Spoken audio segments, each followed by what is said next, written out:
Oh, okay. So I did want to ask you about this. So not everyone knows this, but you are the guy who made, and I'm blanking on the name right now, the field codes. Yeah, So the SCP field code. how that happen? What'd you do? Like inspiration? Like what kind of gave you that Yeah. idea? Yes, that was actually the SCP field code. Why do I keep saying it weird? The SCP field codes are one of my first kind of pieces of art I ever made for the Mm. SCP Foundation fandom. Um, yeah, again, I got into SCP through like an R Reddit subreddit, for like creepy pictures or something like that, and there's some I feel like I feel like that must have been where I saw the picture, but somehow I came across like old hobo sign, Yeah.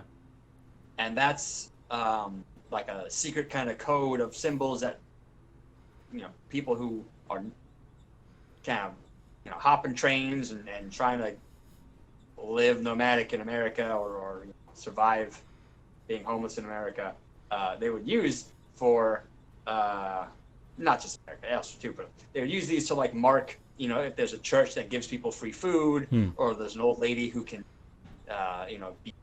if you tell her a sob story, that she'll let you stay there for the night, Huh. or if there's a dog in a place or a police officer that harasses people in this area, they had these symbols that they would draw real quick on the sides of buildings and on concrete and walls and such. Um, and they would change them. They would kind of have kind of like it sounded like they'd have meetings basically, like there'd be small groups that would get together and kind of like establish these symbols and then kind of like pass the word along, word of mouth through things. Hmm. It wasn't super tightly organized, um, and it's kind of that thing where like there's probably all kinds of variations on these and little pockets of communities that had their own symbols. Maybe they were more closely knit. For example, like thieves have definitely used symbols like that, where Hmm. they have little group of criminals would have signs that they would be putting up, to mark like an easy target or a house they're staking out, something that someplace where they know there's some value maybe. So yeah, so I saw these, thought they were super cool, super weird, and I thought about I felt like I was reading just story after story after story about MTFs going into like um, you know weird houses and extra dimensional portals and these weird situations where they lost contact. They almost always seem to lose radio contact Yeah. and command and end up they find the entire MTF dead, or they'd find a shriveled old corpse of an MTF where it's like, wait a second, they went in there 2 days ago. What happened? Weirdness going on. And I just thought it'd be super cool to like, what if the MTF people had their own little symbols, these ways to communicate with each other, like if they get disconnected, if they lose sight of each other, and it would be something where like only that small elite team would like really know what their symbols meant, or maybe Hmm. somebody back in command would know, but like it would be a very tight knit secret thing. This is a very long way to go around all this. Yeah. No. No. Um, It's good though. but yeah, so I drew that, and the first ones I drew, I got some feedback on the forums, which was like, I don't know if this really fits.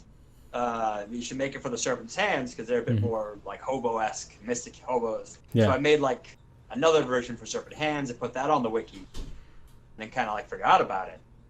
And then apparently the SCP field codes ones just started getting picked up and passed around. And like I Hmm. even saw somebody like on Tumblr share it, like, oh, this is something the guys from Welcome to Night Vale would you use, like Cecil or Carlos would use this. And that was cool to kind of see like what had inspired me Yeah. come back around. That's cool. Yeah. Um, yeah, and I've seen them pop up all over the place, and it was kind of cool because there was a few years where I had no idea that anybody even gave a shit about them. Yeah. And then somebody pointing out like, oh, there's a ton of these out Hmm. there. People keep sharing this post. So I was like, what? So I started looking, and like I found it on different 4chan things and creepy pasta, Reddits, and sharing it here and there. And then finally, I think SCP Illustrated was like reached out, It's like, Yeah, hey, I remember you're this. the guy behind these, right? I'm gonna make a video on these. I'm like, oh damn, sure. So I feel like if they ever did like die off for a little while, I think he kind of helped bring them back into Bring back, people's yeah. vision. Um, I know recently, I don't know if this was ever confirmed, but I think you were talking about how Boneworks. Do you think they actually had it in Boneworks, that new VR game? Yeah, Do you know? Did you ever find out if like what yeah. happened with that? Yeah.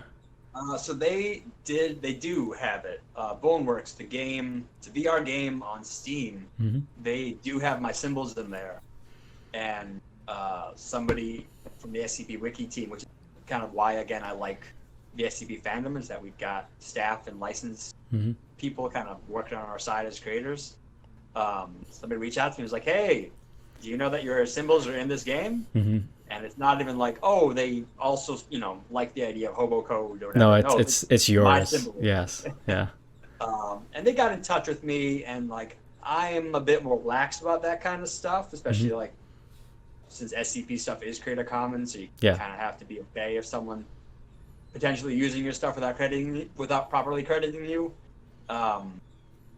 So they reached out to me. They gave me some free Steam codes for the game and credited me in the game, which is my first video game credit ever, which is cool. That's awesome. That's It's cool. cool for game designs. Yeah, it is. Yeah. I don't know if you know, but the guy who helped develop Boneworks is Brandon, Yeah. who was buddies with Freddie W. Oh, nice. So I don't know, maybe you have some weird connection to that channel, to the Freddie W channel, and the people involved in it. Well, I was gonna say it's weird because I don't know, like with the SCP fandom in general, but just also in like creative fields, like you sometimes feel so isolated, like Mhm. working just by yourself in your Yeah. your little space, doing your own stuff. You put it online, and some randos online talk about it, hear about it. But yeah, stuff goes out there, and people hear and see it, Mhm. and that's definitely something. Yeah, I've been hoping that like my work with my podcast can help me branch out and maybe get some work like that with some other cool people. Hey, so you're watching our clip video. If you liked it, you should check out the full podcast. You can find it on YouTube, Spotify, Apple. Links in the description. We have a bunch of SCP guests that we want to get onto the podcast. So subscribe, stick around, and hopefully we'll see you around. Thanks, guys.